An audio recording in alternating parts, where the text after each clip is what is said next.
Hey guys, it's Sylvia with Backyard Brushes in historic Fountain City, Wisconsin. And in today's video, we're participating in a Spring into DIY with the members of Sonnet's Garden Blooms creative membership group. So hopefully you make it through the end of this video, and be sure to check out the videos in the playlist and find some inspiration for this upcoming spring. So let's get started.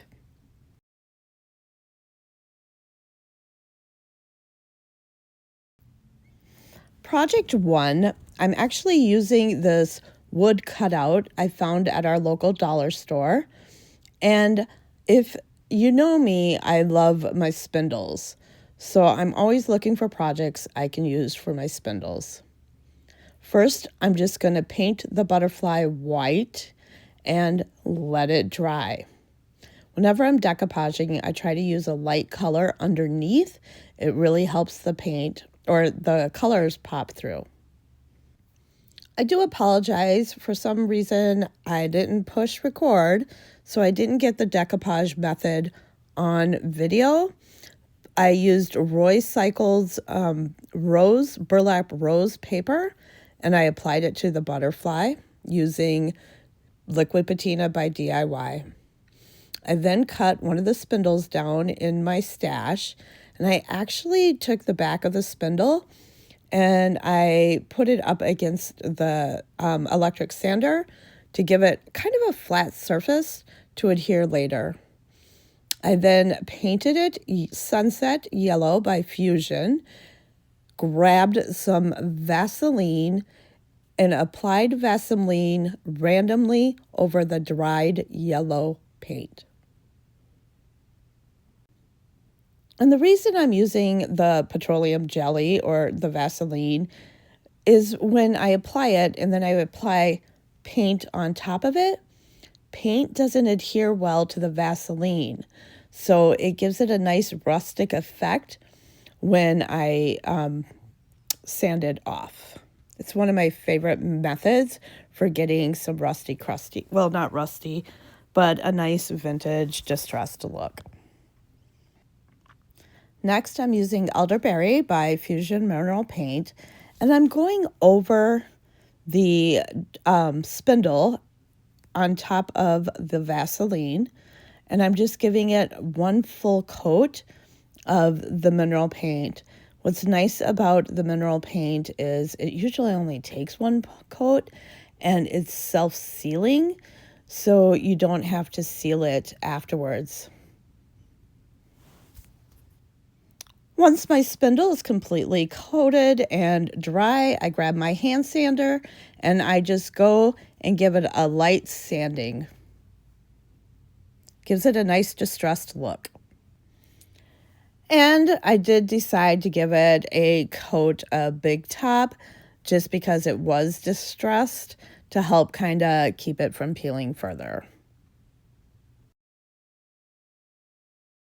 And here you can check out that nice distressed look I achieved using the Vaseline. Next, I grabbed some 16 gauge rebar tie wire. I purchased it for a previous project off of Amazon, so it's what I had in my garage, and it happens to be black. And I'm just twisting it around one of the handles of my paintbrushes and clipped it with a wire cutter. And I made 2 antennas. Using the Type Bond Quick and Thick, I applied it to the center, and I used my paintbrush to kind of spread it out. And I adhered the spindle to the center of the butterfly with the Type Bond for the body of the butterfly.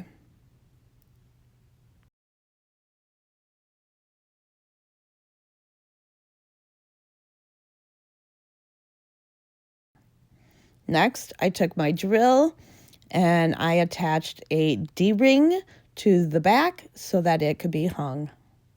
And my project's complete.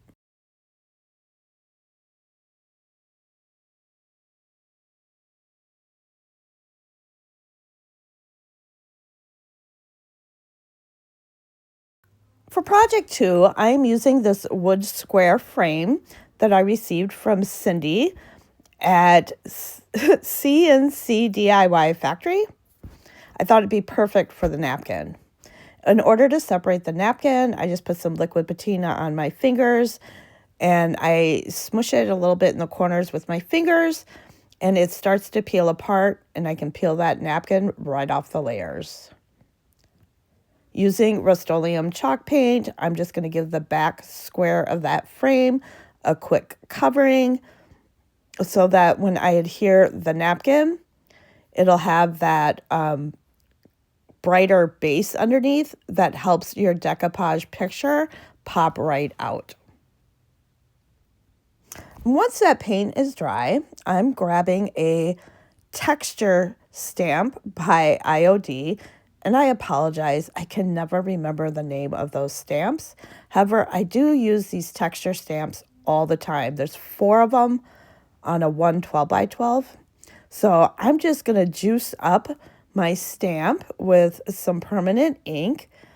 I go straight down on the wood panel, and then I lift up, and I'm just randomly adding the stamp and the different textures to it. So I go straight down, I lift up, I apologize. My gray hair was in the way for the majority of my stamping, so I didn't get a lot of clear images. When I get into my project, I really forget about the camera.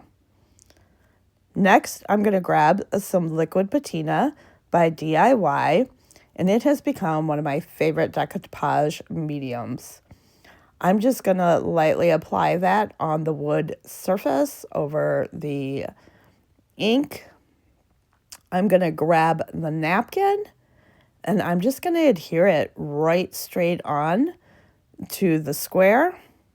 And then using my fingers, I can kind of smush it, I guess, for a better term, down, and then use that liquid patina to make sure the corners and the bottom is sealed also.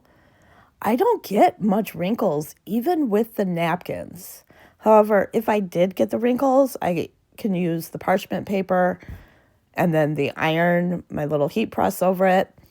But again, with the liquid patina by DIY, I hardly ever use the press-on method or have to go back over it with the iron to get the wrinkles out. I'm just firmly pressing down with my hands, and I let that dry. Next, I just grab that liquid patina again, and I give it a light coat on top to kind of seal it and protect my napkin, or AKA my picture. Next, I'm grabbing Apothecary by DIY, and it is like one of my favorite greens. It's a little bit darker than like a sage green. And I'm just going to give the frame a coat of the Apothecary paint by DIY.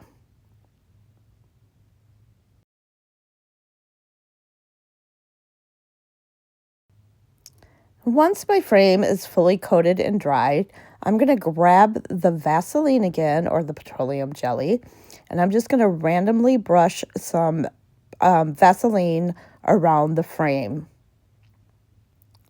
The Vaseline / petroleum jelly is a staple in my toolkit.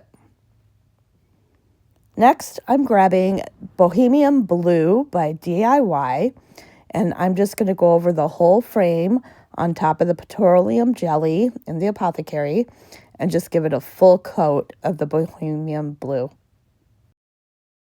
Next, I'm grabbing Coral, and I'm going to paint over a resin bird I cast from the IOD spring release molds. Once my frame is dry, I'm grabbing my hand sander, and I'm just going over the edges to give it that distressed look and to bring out the Apothecary paint from underneath. I'm going to grab my Big Top by DIY, and I'm going to seal the frame. Using gold acrylic paint, I'm going to go over my bird and give it a full coating of gold paint. Then I'm going to grab Golden Ticket Liquid Patina by DIY, and I'm going to seal the acrylic paint with the gold patina before I use wax. That way the acrylic paint is sealed and I don't have to worry about the wax rubbing it off. Using DIY black wax, I'm just going to take a brush and I'm going to dapple over the whole bird and give it a full coating. I use up and down motions to stifle the paint to make sure I get in all the cracks. Once it's fully covered in wax, I'm just going to take a shop towel and I'm going to wipe away all that excess wax, leaving the black in the details of the mold to give it an aged look.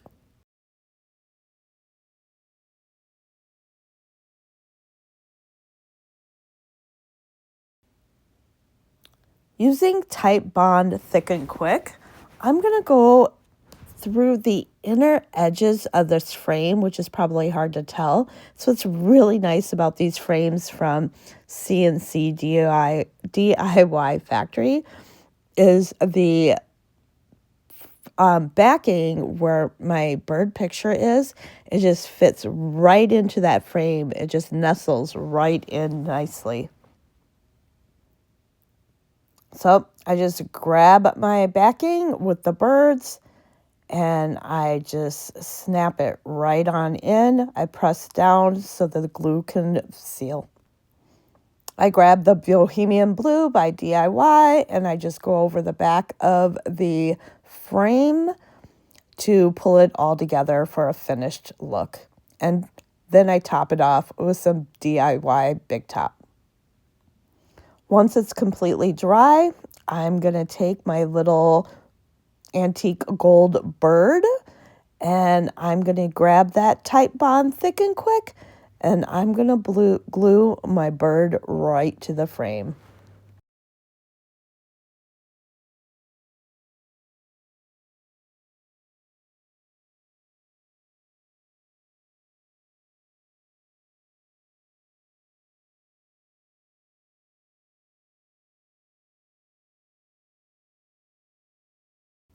For project 3, I used a pewter pitcher I had in my stash. It's kind of hard to say.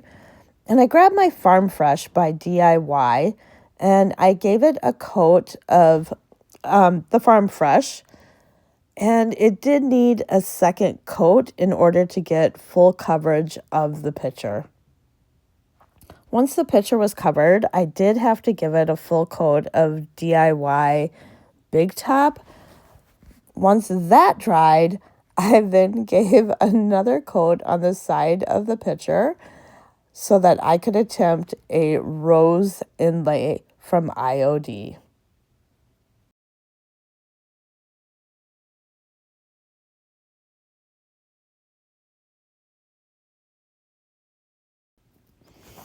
I picked out a rose paint inlay from the IOD spring release and I cut around the rose. I misted it, which is off camera because, again, I wasn't paying attention to what I was doing and I didn't want to spray the pitcher. And then I'm just going to carefully lay that paint inlay onto the curved surface. I did cut slits into the sides of the inlay to make it easier to form the rose into the curved pitcher. And I just gently used my finger to smooth out a few of the little wrinkles and to work it around the curves. I then grabbed a little brayer and I just went around the inlay to press it in firmly into the wet paint. I let it dry overnight. I came back with the misting bottle and gave it a couple sprays.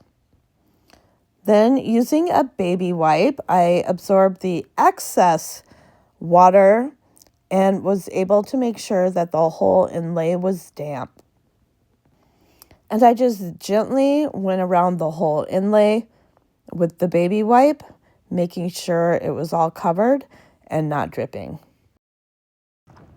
And then the favorite part, I got to release the inlay, and I just slowly peeled it up. And I was careful with my hands and my fingers because I didn't want to smear any of that wet paint. And you can see how the rose left the paint inlay right into the paint. This is like my favorite part. I'm always nervous peeling it back, and then once you can start to see that paint adhered, it's pretty exciting. So once that dried, I just gave the picture 2 coatings of Big Top, and my vase is done.